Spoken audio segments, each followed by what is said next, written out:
வணக்கம். இன்னைக்கு இந்த வீடியோவில் ரிலீஜியஸ் எப்படி ஸ்டார்ட் ஆச்சு, அது எங்கேருந்து உருவாச்சுன்றதை பற்றி பார்க்க போகிறோம். அதுக்கு முன்னாடி இது உங்கள் குப்பி மீடியா, நான் உங்கள் செந்தமிழ்.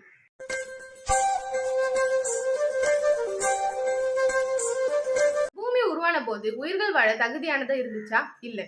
அதுக்கப்புறம் பூமியில் ஏற்பட்ட சில மாற்றங்களால தான் ஆக்சிஜனும் வாட்டரும் நமக்கு கிடைச்சிது. அதுக்கப்புறம் தான் தாவரங்களும் உயிரினங்களும் வாழ தகுதியாக இருந்துச்சு.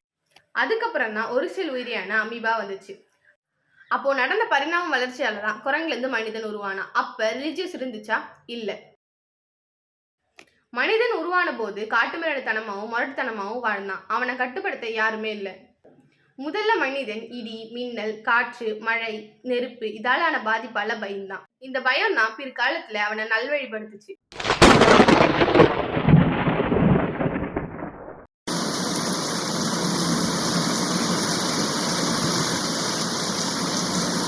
அதுக்கப்புறம் நமக்கு மீறிய ஏதோ ஒரு சக்தி இந்த பூமியில இருக்குன்னு நினைச்சு இடி, காற்று, மின்னல் இதெல்லாம் தெய்வம் வணங்க ஆரம்பிச்சான்.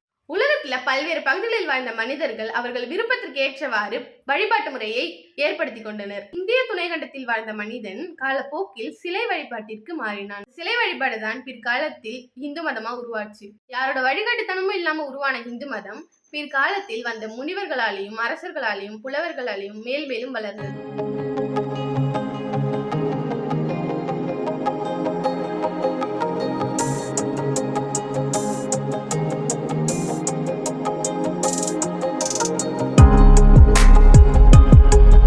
அப்படி உருவான இந்து மதம் இந்திய மன்னர்கள் படையெடுப்பால் பல்வேறு இடங்களிலும் பரவியது. அதுக்கப்புறம் ஈஸ்ட் ஏஷியா கண்ட்ரிஸ் ஃபுல்லா ஸ்ப்ரெட் ஆச்சு. இந்தோனேஷியா, தாய்லாந்து, மியான்மர், கம்போடியா போன்ற நாடுகளிலும் வளர்ந்துச்சு. உலகில் மற்ற இடங்களிலும் பல்வேறு மதங்கள் உருவாச்சு. ஆப்பிரிக்கன் கண்ட்ரிஸ்ல லோக்கல் ரிலீஜியஸ் நிறைய ஃபாலோ பண்ண ஸ்டார்ட் பண்ணாங்க. இந்து மதத்தில் பிறந்த புத்தர் அவர் ஞான உதயம் அடைந்து புத்த மதத்தை தோற்றுவித்தார். பிற்காலத்தில் புத்த மதம் ஈஸ்ட் ஏஷியா கண்ட்ரிஸ் ஃபுல்லா ஸ்ப்ரெட் ஆச்சு. Mongolia, China, Indonesia, Thailand, Cambodia, Myanmar, Vietnam, Laos, Sri Lanka போன்ற பகுதிகளில் இப்ப வரைக்கும் புத்த மதத்தை ஃபாலோ பண்றாங்க. கிபி 1ஆம் நூற்றாண்டு இயேசுவை சிலுவையில் அரைஞ்சதுக்கு அப்புறம் கிறிஸ்டியானிட்டி உருவாச்சு.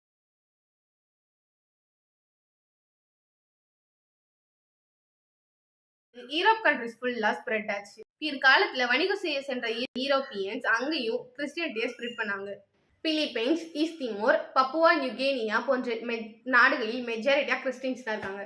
கிபி 600ஆம் நூற்றாண்டு நபிகள் நாயகம் போதனையால் இஸ்லாம் உருவாச்சு. ரிலிஜியன் கல்ஃப் கண்ட்ரிஸ் ஃபுல்லா ஸ்ப்ரெட் ஆயிருக்காங்க. அது மட்டும் இல்லாம நார்த் ஆப்பிரிக்கால இருக்க மெஜாரிட்டியான பீப்புள்ஸ் இஸ்லாம் தான்.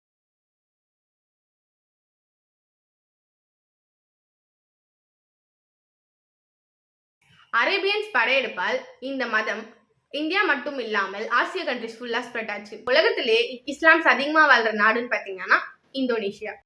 இந்தியா பாத்தீங்கன்னா சீக்கியம், ஜெயின்ஸ் போன்ற மைனாரிட்டி ரிலீஜியஸ் இருக்கு. வேர்ல்டு பாப்புலேஷன்லயே நிறைய பீப்புள்ஸ் ஃபாலோ பண்ற ரிலீஜியஸ்னு பாத்தீங்கன்னா ஃபர்ஸ்ட் கிறிஸ்டின்ஸ், அப்புறம் முஸ்லிம்ஸ், அதுக்கப்புறம் இந்து, அதுக்கப்புறம் புத்திஸ்ட். பசிபிக் ஓஷன்ல இருக்க கண்ட்ரிஸ்ல பாத்தீங்கன்னா ஆஸ்திரேலியா, நியூசிலாந்து, பசிபிக் ஓஷன்ல இருக்க குட்டி குட்டி ஐலாண்ட்ஸ் இது எல்லாத்துலயுமே கிறிஸ்டின்ஸ் தான் அதிகமா இருக்காங்க. மனிதன் நாகரிகமா வாழ்வதற்கு உருவான மதம் பிற்காலத்துல நிறைய சர்ச்சைகளை ஏற்படுத்தியிருக்கு. மனிதன் தோன்றிய போது காட்டுமிராண்டித்தனமா இருந்த மனிதன் மதம் உருவானக்கு அப்புறம் நாகரிக வாழ்க்கையை மாறினான். இப்படி உருவான மதம் நிகழ்காலத்துல நிறைய சர்ச்சைகளை ஏற்படுத்தியிருக்கு. என் மதம் பெருசா உன் மதம் பெருசான மக்களிடையே நிறைய ஈகோஸ் வந்திருக்கு. மதம் உருவானது மனிதனா வாழதான். அனைத்து மதமும் அன்பையும் கருணையும் தான் போற்றுது. அவங்கவுங்க மதம் அவங்கவுங்களுக்கு உயர்ந்தது. பிற மதத்தை குறை சொல்லாமல் அனைத்து மதத்தையும் மதிப்போம். மனிதன் மனிதனாய் வாழுவோம், பிற மதத்தை மதிப்போம், மாண்புமிகு வாழ்க்கையை வாழ்வோம். அன்பே சிவம். நன்றி, வணக்கம்.